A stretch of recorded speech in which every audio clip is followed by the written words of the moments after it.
Sejumlah emak-emak melakukan aksi adu jotos hingga saling jambak di Makassar, Sulawesi Selatan. Video aksi adu jotos antara sejumlah emak-emak di kota Makassar itu pun viral di berbagai media sosial. Dalam video tersebut tampak sejumlah emak-emak yang saling pukul dan adu jambak rambut di tengah jalan. Kapolsek Panakukang Kompol Saharudin menjelaskan, kejadian itu bermula dari kesalahpahaman antara pelaku Ariadman dan korban Andriano Suakandi. Ariadman kata Kompol Saharudin tidak terima adiknya ditegur Andriano saat balap-balapan di tengah jalan.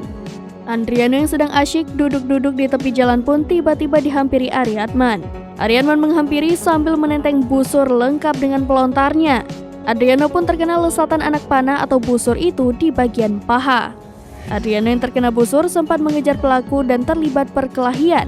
Namun perkelahian itu dilerai oleh warga yang ada di lokasi. Adriano pun harus dirawat di rumah sakit akibat luka di paha kirinya itu. Sebelumnya diberitakan beredar video seorang pemuda melakukan pembusuran di tengah keramaian warga.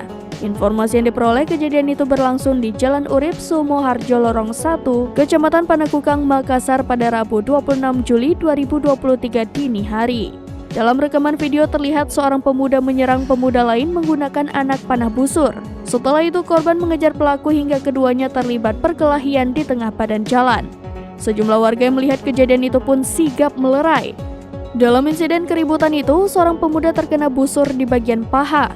Kapolsek Panakukang Kompol Saharudin membenarkan adanya kejadian itu.